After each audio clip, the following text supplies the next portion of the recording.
Imagine buying a first-class ticket, boarding on time, and suddenly 2 security officers order you off the plane, no explanation, no apology.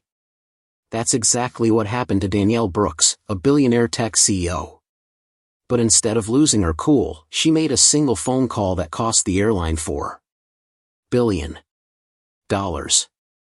Stay tuned to hear how she turned humiliation into a masterclass in power and respect. Ma'am, you need to come with us.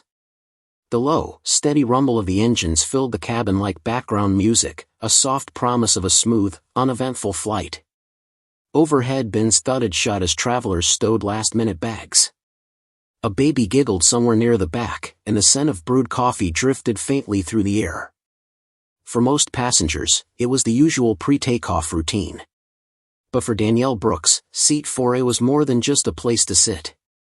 It was a quiet pause between 2 back-to-back board meetings in New York and San Francisco, a rare chance to breathe after a whirlwind week of negotiating contracts worth hundreds of millions. Dressed in a tailored black suit that mirrored her crisp, decisive personality, she tapped a quick reply to her CFO on her phone.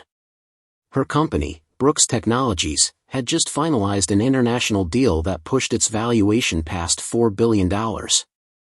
Another victory. She barely noticed the sudden hush until it spread like a ripple through the cabin. Conversations cut short. Pages of magazines froze mid-flip.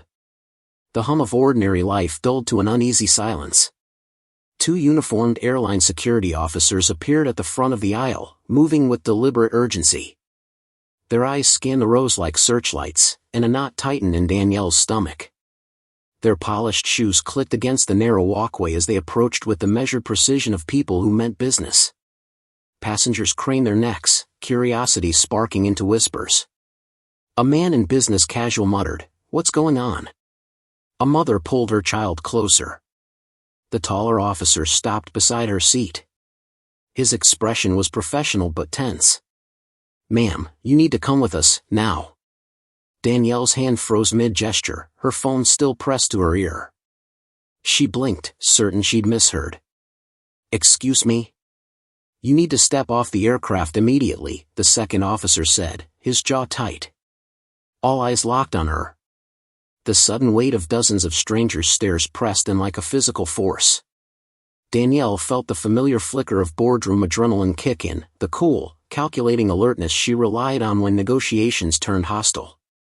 "I have a valid ticket," she said evenly, lowering her phone and setting it in her lap. Her voice carried the calm authority of someone used to commanding conference rooms. "Why am I being asked to leave this plane?" The officers exchanged a quick, unreadable glance. The taller one cleared his throat. "We were told there's an issue with your seat." "Please cooperate, ma'am." "An issue with her seat?" Danielle raised an eyebrow. Her seat assignment was clearly printed on her boarding pass. She'd checked in early. Nothing about this made sense. Behind the officers, a murmur swept through the rows, gasps, a few soft exclamations. Someone began recording on a phone, the small red light blinking like an accusation. Danielle's mind raced. She'd faced her share of obstacles, subtle slights in meetings, deals where she had to prove her worth twice over. But being escorted off a commercial flight without explanation?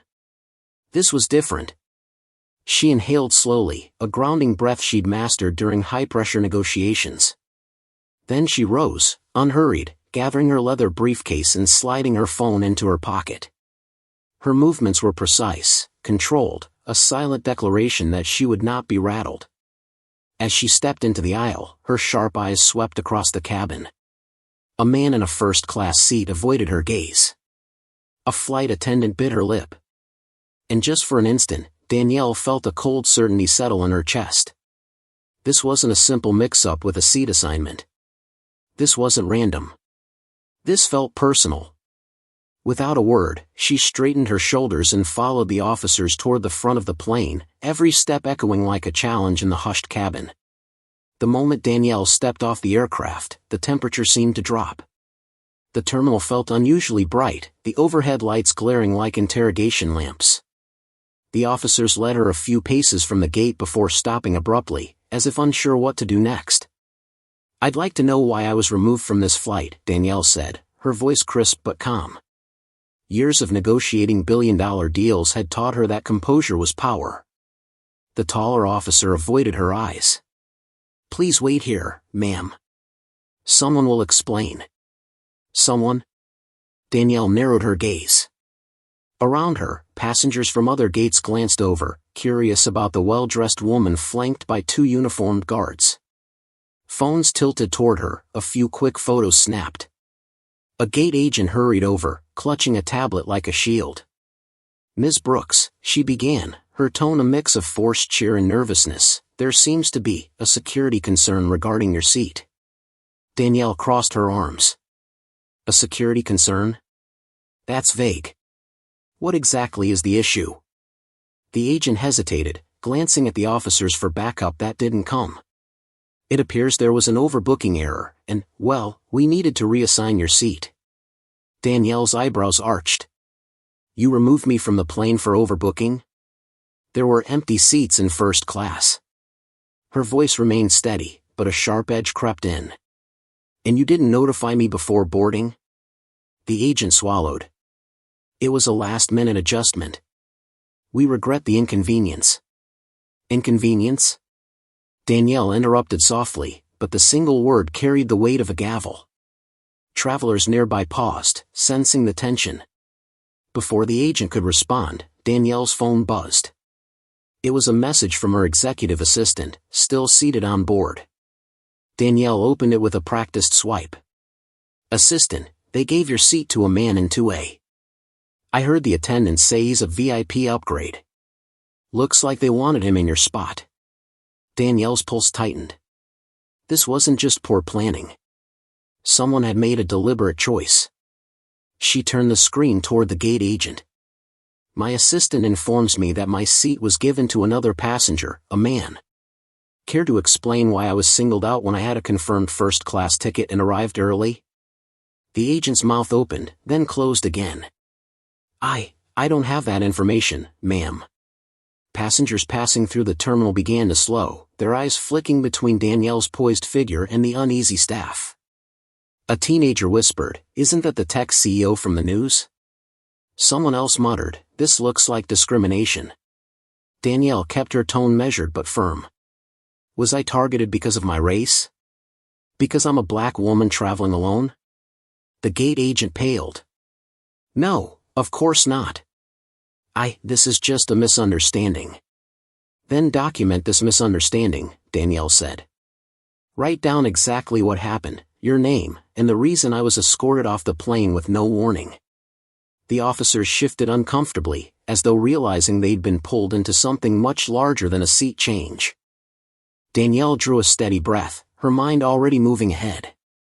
She had faced subtle biases throughout her career, dismissive looks in boardrooms, double standards in negotiations, but this public spectacle was something else. It was humiliating and blatant, and dozens of strangers had witnessed it. Please note for the record, she said clearly, that I am Danielle Brooks, Chief Executive Officer of Brooks Technologies. I will be filing a formal complaint, and I expect full transparency. The agent's eyes widened at the name, recognition dawning too late. Ms. Brooks, I didn't realize. Danielle raised a hand, silencing her. It shouldn't matter who I am. It should matter how you treat every passenger. Her words hung in the air, sharp and undeniable, as onlookers quietly recorded the moment that would soon ignite headlines across the world. Danielle stepped away from the gate counter and into the quieter corner of the terminal lounge, the polished tile floor reflecting the sharp lines of her black suit. Around her, the low buzz of the airport continued, flight announcements, rolling suitcases, hurried footsteps, but she tuned it all out. Years of running a multi-billion-dollar tech company had trained her to focus under pressure, and right now she was already planning her next move. She slid her phone from her bag and tapped the speed dial for her chief financial officer, Mark Chen. He picked up on the first ring. Danielle, I just saw the videos, he said, his voice tight. It's already on social media. What happened? They pulled me off a flight without a reason, she replied evenly. I want a full review of our contracts with Skylink Airlines, especially the systems upgrade we approved last quarter. That's the one worth $4 billion. Mark whistled softly. $4 billion. Understood. I'll pull everything now. Do you want me to loop in legal? Yes, Danielle said, pacing slowly. And our communications team. We're not reacting, we're leading this narrative. This is about more than me. It's about how they treat their customers. As she spoke, her phone buzzed with a flood of notifications. Tweets, texts, and emails poured in. Someone had posted a short video of her removal, and the clip was already gaining traction under hashtags like #JusticeForDanielle and #SkylingFail. Across the airport lounge, a traveler whispered to a companion, eyes wide as they looked at their phone. That's her, the CEO they just kicked off the plane. Danielle caught the glance but kept walking, her heels clicking like a metronome of intent. Within 30 minutes, Mark called back. We've got all the contracts pulled. You should know, we're their biggest tech partner. Our software runs their booking systems and predictive maintenance algorithms. Without us, they'd be scrambling for months. Danielle stopped at a window overlooking the runway, the late afternoon sun outlining her silhouette. Good, she said. Send me a summary of every clause that lets us suspend work immediately. On it, Mark replied.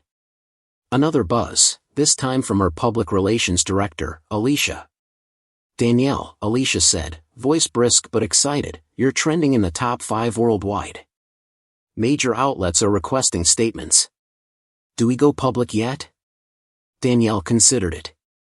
Timing was everything. Prepare a draft but hold. I want Skylink's leadership to reach out first. Let them see what silence costs. As if on cue, her phone lit with an unknown number. The caller ID read, Skylink Corporate HQ. Ms. Brooks, a voice said when she answered, this is Robert Hale, CEO of Skylink Airlines. I am so sorry for what happened. It should never have. Danielle cut in, her tone controlled and cool. Mr. Hale, an apology doesn't fix a systemic problem. One of your staff made a decision to remove a paying customer with no cause. That's not a mistake. That's a culture. Hale hesitated. We'll investigate immediately. Please, let us make this right. Danielle let the silence stretch for a long, deliberate beat. Effective immediately, she said finally, Brooks Technologies is freezing all projects with Skylink. That includes the $4 billion systems upgrade. The line went quiet except for the faint hiss of corporate panic. $4 billion?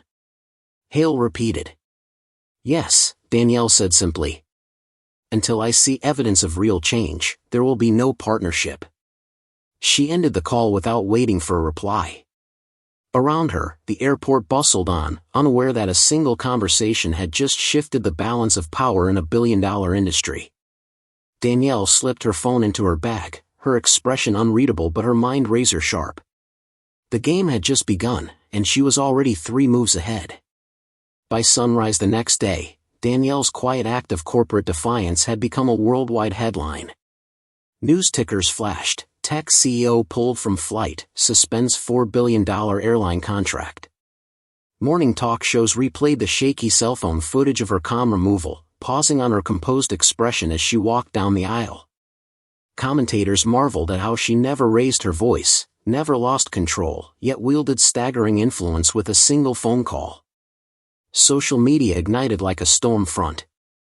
Twitter feeds filled with hashtags, #StandWithDanielle, #SkylingFail, #PowerInAction. Millions of users shared their own stories of discrimination while traveling. One post read, if Danielle Brooks can be treated this way, what about the rest of us? It garnered 500,000 likes in hours. Influencers, activists, and celebrities added their voices, turning the incident into a rallying cry for fair treatment in public spaces. Skylink Airlines scrambled to contain the fallout. Their first press release, blaming a miscommunication, landed with a thud. Critics called it tone-deaf and corporate doublespeak. Stock analysts noticed the airline shares dipping before the market even opened. By mid-morning, Skylink's stock had dropped nearly 8%, wiping hundreds of millions from its market value. Inside Brooks Technology's sleek San Francisco headquarters, Danielle's team monitored the frenzy on giant screens. Her CFO, Mark, entered her office with a fresh report. "Skylink just issued a second apology," he said, scrolling through the update. "This time they're calling it a serious lapse in protocol. Still no direct acknowledgement of bias." Danielle read the statement carefully. "They're trying to protect themselves, not fix the problem," she said. Alicia, her PR director, added, "Major outlets want exclusive interviews. CNN, BBC, even late-night shows. You're everywhere." Danielle leaned back in her chair, thoughtful. "If we talk, it has to be about more than me. This isn't a personal victory, it's about the bigger issue of how people are treated, especially women of color, in everyday situations." She scheduled a single interview with a respected journalist known for thoughtful reporting. When the cameras rolled, Danielle spoke clearly, her calm voice carrying the weight of her experience. "This incident is not just about a seat on a plane," she said. "It's about dignity. Every passenger, no matter their background or status, deserves respect and fairness. If my situation shines a light on that truth, then something good can come from it." Clips from the interview went viral. Comment sections filled with praise. "Grace under fire," wrote one viewer. "A masterclass in leadership," said another. Meanwhile, Skylink's board of directors held emergency meetings. Investors demanded answers. Travel blogs reported cancellations as customers pledged to boycott the airline. Employees leaked internal memos revealing frantic instructions for staff to undergo sensitivity training and to document every interaction with high-profile passengers. Despite the uproar, Danielle refused to gloat. At a press conference outside Brooks Technologies, she reiterated her stance. "This isn't about revenge," she said to a sea of flashing cameras. "It's about accountability. Real change doesn't come from angry words, it comes from action." Her words struck a chord beyond the business world. University professors cited her as a model of ethical leadership.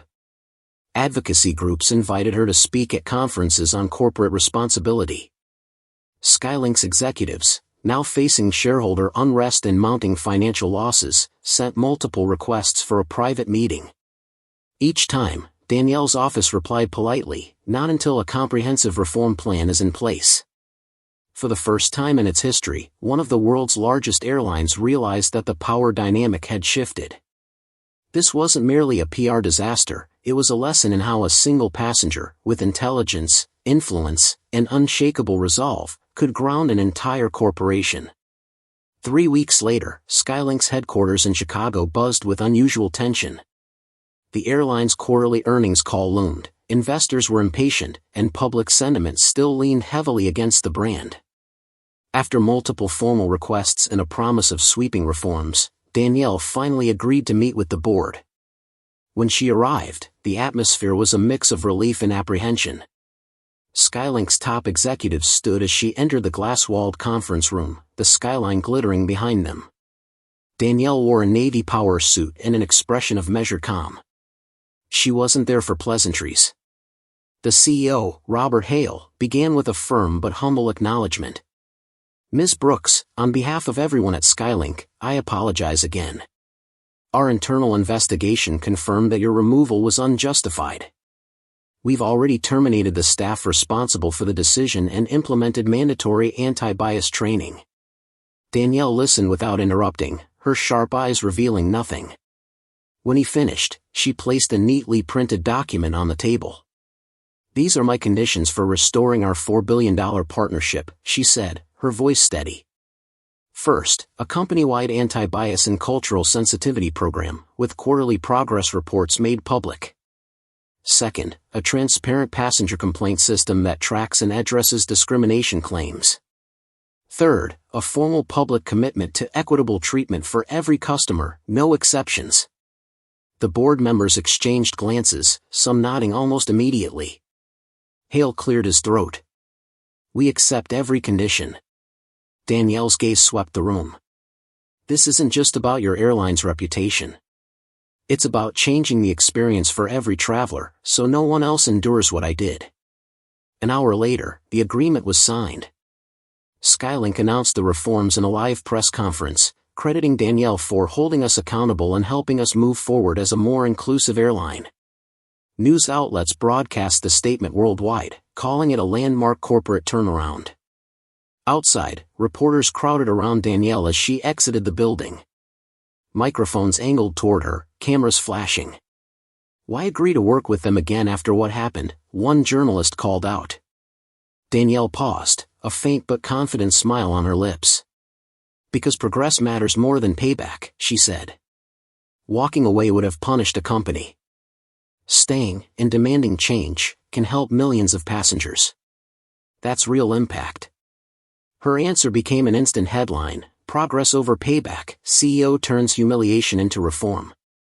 Within weeks, Skylink began rolling out the promised programs. Airports across the country displayed new signage about passenger rights and anti-discrimination policies. Travelers posted updates on social media, noting the visible improvements.